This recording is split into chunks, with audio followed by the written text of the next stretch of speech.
Pemirsa Khazanah, tak sedikit kaum muslim yang sudah merasa memiliki tabungan amal ibadah dan kebaikan.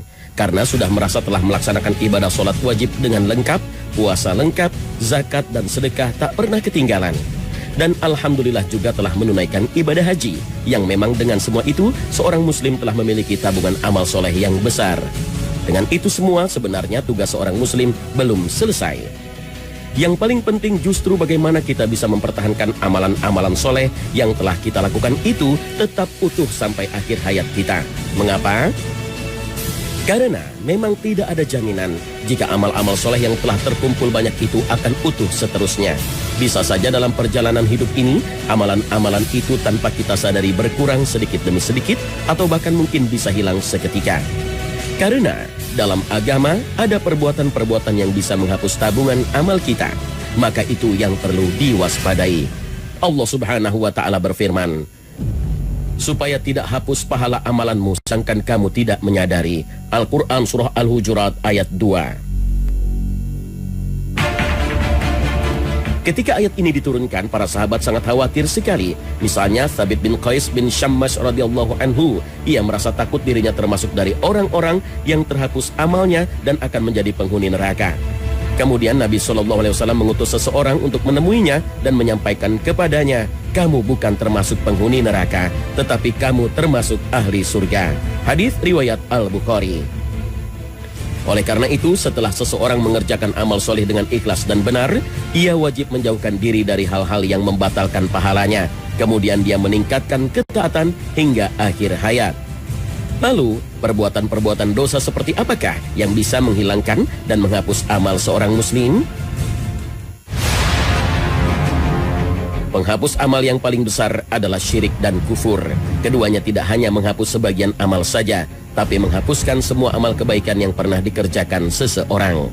Allah Subhanahu wa ta'ala berfirman, dan sesungguhnya telah diwahyukan kepadamu dan kepada nabi-nabi yang sebelummu, jika kamu mempersekutukan Tuhan, niscaya akan hapuslah amalmu dan tentulah kamu termasuk orang-orang yang merugi. Al-Quran Surah Al-Zumar ayat 56.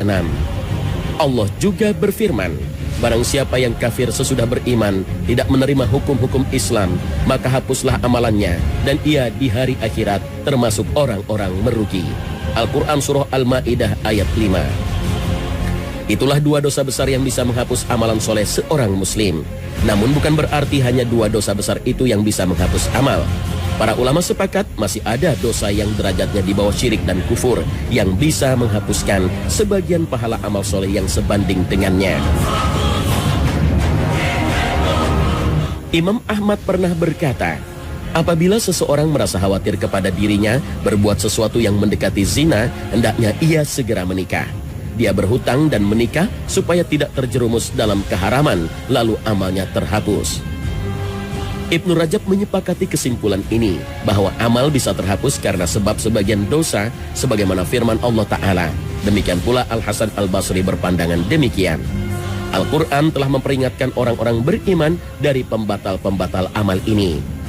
Hai orang-orang yang beriman, taatlah kepada Allah dan taatlah kepada Rasul, dan janganlah kamu merusakkan pahala amal-amalmu.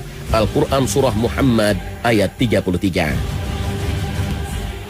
Imam Ahmad menjelaskan sebab turunnya ayat ini bahwa para sahabat Rasulullah SAW menyangka dosa yang menyertai la ilaha illallah tidak membahayakan, sebagaimana amal soleh yang menyertai kesyirikan tidak memberi manfaat.